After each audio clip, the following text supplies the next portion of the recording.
I believe that it's helped in the past, because if you look at those who fought for our independence and everything, they were in different political party formations and was able to show that first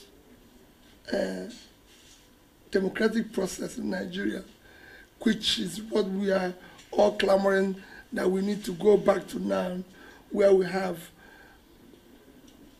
very enterprising, progressive regional governments thriving very well. Thank you, sir. So as a critical stakeholder, what is your advice to Inter-Party Advisory Council IBAC to ensure democracy growth in Nigeria? Well, as it is today, my advice is that the parties come together and work for the people. You could see today there's a gradual erosion of the tenets of democracy. Our political compass is heading in the wrong direction. So there's a need for the parties to come together to be able to rescue the situation as it is today. Okay, sir. So the final question, sir. So what advice do you have for Nigerians, especially the electorate? Well, for Nigerians, well, which is for all of us, we need to take issue of governance very serious. We need to ensure that only those who are competent, who have the capacity, who have the integrity to be able to serve faithfully and use the resources of the nation effectively for production are allowed into office and supported. And we should resist where things are going wrong. This question, which is the issue of the parties coming together, that is impossible. You're talking about coming together for election purpose. That's not what I'm talking. I'm talking about coming together for good governance and making sure that the people are well governed and well served. That's two different things. When it is for election purpose, it is self-benefiting or transactional. But if it is for good governance, we can all come together and work together. And if you look at what President Obasanjo is talking about, I don't think he's talking against saying that democracy is not what we should adopt. No, he's talking about the applicability. Democracy, as is being practiced in the Western world, does not have universal acceptability and applicability. You have to look at what suits you. For example, if you look at democracy in America, where we even copied this presidential system of government, there's so many things that we've abandoned. If you're president of America, you can't just, I've never heard in America that they bought vehicles for legislators. You can't just buy cars anyhow. I have never heard you can't buy cars for first lady anyhow. There's no, in fact in America, there's no office called Office of First Lady. It exists in name. And for the purpose of accompanying the president to trips. Not just to have an office created with enormous budgets that are even beyond critical areas of development. No. You cannot entertain people. In America, if the president chooses today to entertain guests, he will pay for the food. If he chooses to have different dishes, he will pay for it. So he can decide how my wife is going to have we're going to have this type of fish from Japan. At the end of the month, he has to pay for it. So these things don't happen. You don't have renovations of different houses for the president. If the president of America goes to New York today, he stays in a hotel. I've accompanied the president to trip in the past. The hotel is the president of America was staying in a hotel.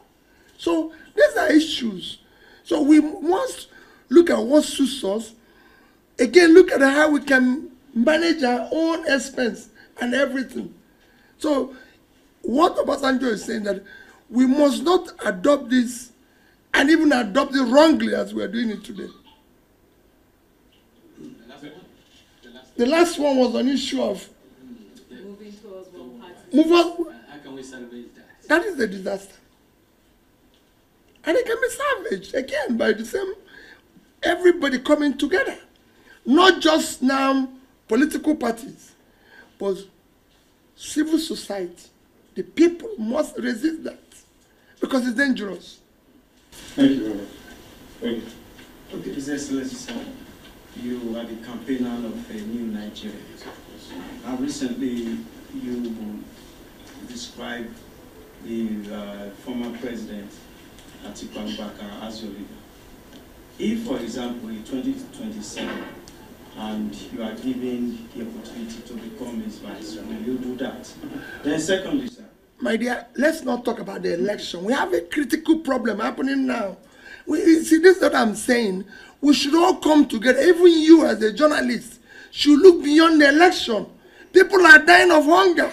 And we're talking about the election. What happens in the next election? I've said this publicly. Peter Obi is not desperate to be Nigerian president and desperate to see Nigeria work. Your children are suffering. So don't ask me that type of question, please. I'm begging you. Let's talk about how to save the country. If the country is working, I mustn't be president. Let the country work for our future. Okay, I want the children of here to be looked after. Okay, the next one is, you said that Nigerians should try to resist those who want to stop the good governance of Nigeria. Particularly the last election, we watched the exercise. We know that a lot of Nigerians supported you and they voted for you. But at the end, in this kind of scenario, how do Nigerians resist? They continue to voice it out and say, this is not what we expected. It has to be consistent. And I'm not saying they should go and start destroying things. We must remain civil and within the law, but consistently say no to bad governance. Let's go back to IPAC. Will you say IPAC as the umbrella body of all political parties in Nigeria has lived up to its expectation? If no, what would be your recommendation? How do you think IPAC can get it better for us to have the democracy we are all aiming for? IPAC should go beyond being transactional and be effective in collectively opposing bad governance. That is their role. That is why they were formed, to say no when things are going wrong. And everybody can see today that things are going wrong in our country. It don't need to be told. We now have a situation where non-party carrying members are being appointed to be a referee in our coming elections. IPAC, civil society, and the people need to resist that. These are people, even some of them who are been part of Togre, and I'm becoming the referees. IPAC should voice out where 90% of our election now ends up in court. They should voice out where our courts have become courts of favors, courts of procurement, rather than courts of justice and the law. They should voice out where a position where you have 3 recent judgments that are contradictory. Look at what has happened in Kanu, Zamfara, and Plateau. All geared through opposition parties. I don't need to be a member of those parties to say that things are wrong. They are wrong. They are not good for democracy. My party is not in any of them. But it shouldn't be. Look at the elections that happened recently. In Kogi and everything, nobody's talking about the people who were killed, people who were men, and everything. Everybody is saying congratulations to something you know that was wrong. That's where IPAC, civil society, and everybody should voice out. It's not about who it benefits today or tomorrow. I've said it before. Nobody is buying fuel cheaper. Nobody is buying food cheaper. If anybody knows where it's cheaper, for it, one party or the other, show me so we can go there and buy. Okay. Your Excellency, good evening. My name is Mariam Sakari, Rock Liberty TV. I want to ask, perhaps it is time for restructuring. Nigerians have been talking about restructuring for a while now, and looking at everything that is happening, do you think that perhaps this is the time, to begin to go beyond talking about restructuring and actually coming together to hold a kind of maybe confab or conference? I said it in my last conference that we need it immediately because we need to talk. We need to show, like I said at the beginning of this conference, that where our compass is headed in the wrong direction.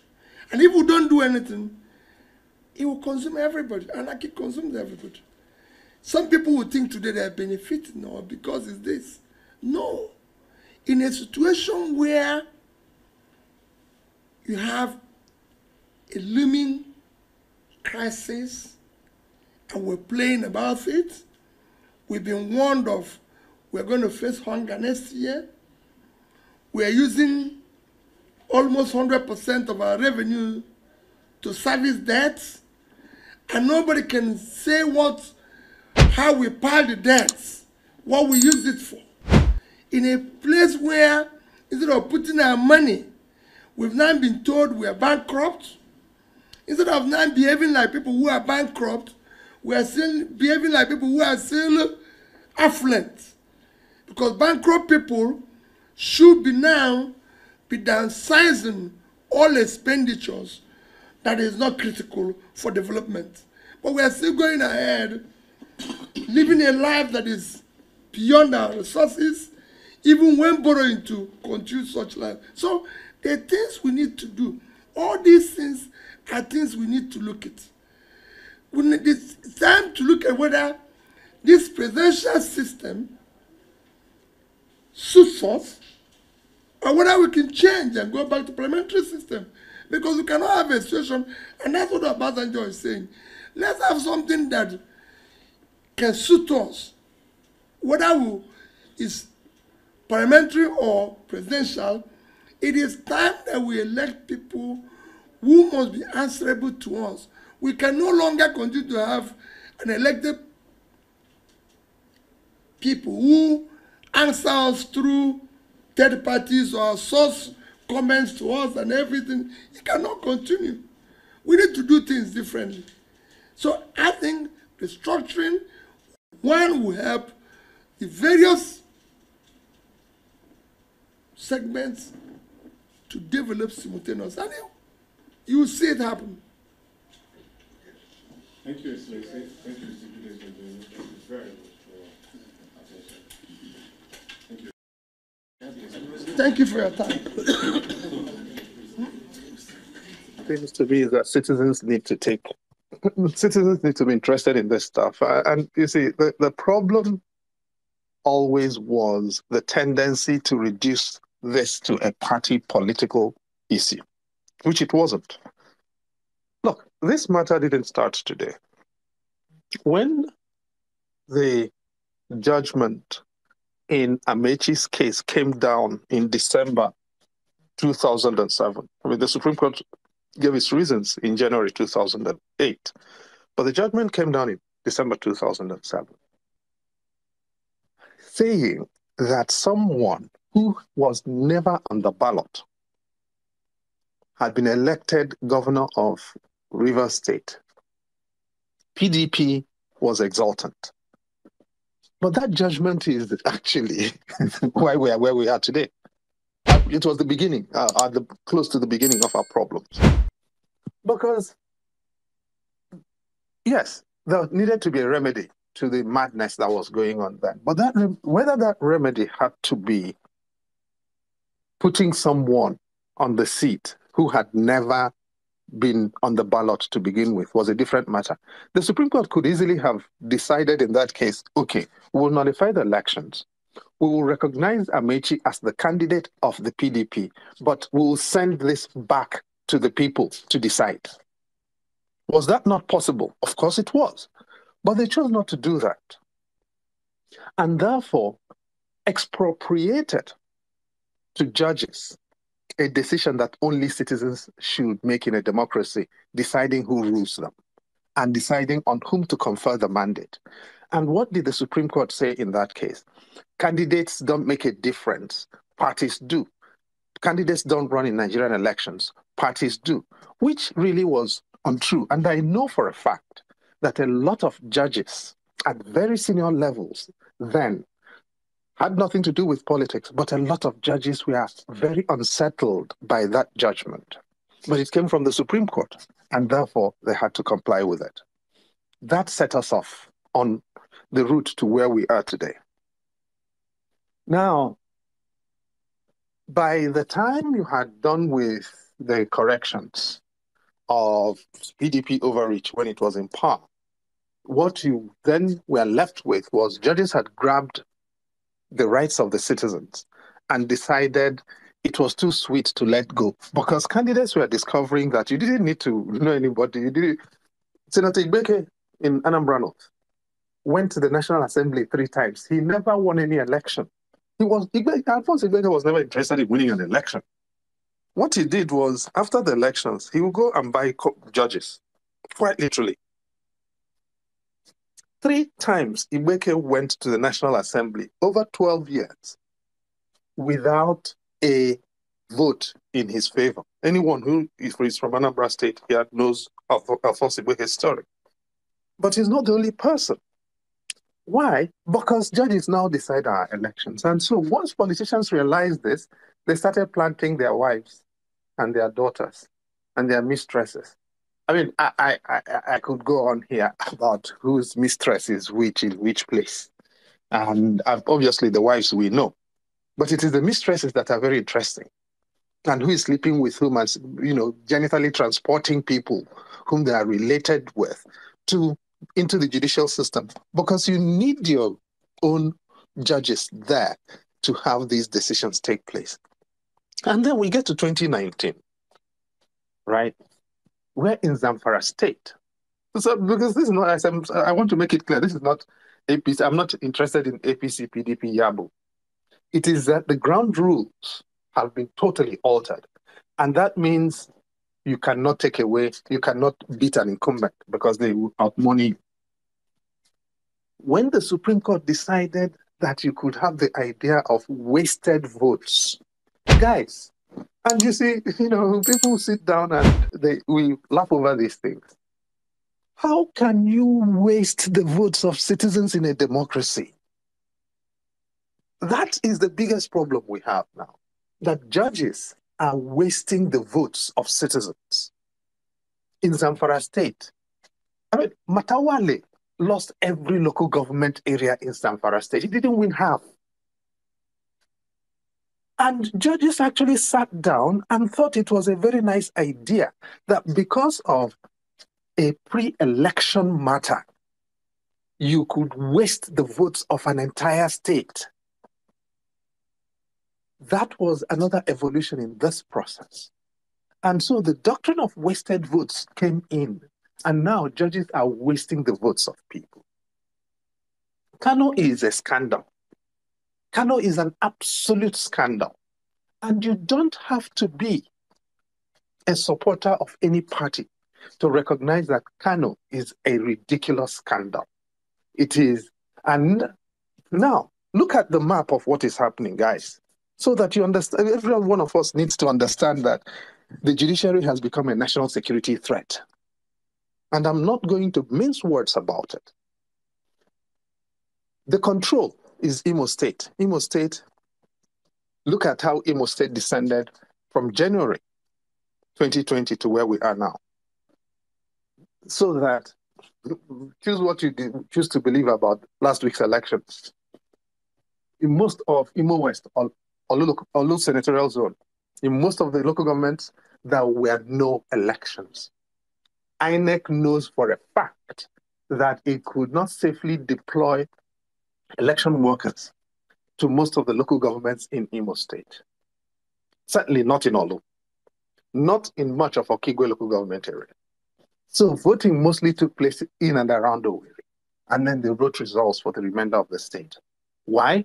Because judges did what they should not have done. Now, Plateau State, where they are writing up new results with judgments, has been in trouble for a long time, certainly since 2001. And if you followed it well, since 1994. Zamfara State is one of the most intense killing grounds in Nigeria. Kanu State, nobody should mess around with. In 3 major theaters of security and security crisis in Nigeria, judges have decided to become thieves. And anyone who cares about the country should be worried. Military commanders who have soldiers fighting on these frontiers, on these theaters, should be worried. You know why? We've got 3 divisions equivalent, tied down in the Northeast. We've had that for 10 years. We've got 2 divisions equivalent, tied down in the Northwest. We've got the 3rd division of the Nigerian Army in Jos. 6 divisions out of 8, all held down by crisis in these states, in these territories. Zamfara in Northwest, Kanu in Northwest, particularly, essentially at the frontier between Northwest and Northeast, because if you get to Wudil, turn left, you're going to the Northeast. Jos, Plateau in the North Central. And judges are messing with the future and the very existence of the country. And all of us are sitting down, and particularly the opposition politicians, thinking this is going to end well. This is ugly, guys. And I'm not even going to pretend about it. This is very ugly. It is very existential. And those who don't understand the ramifications should please wake up. Let me yield here.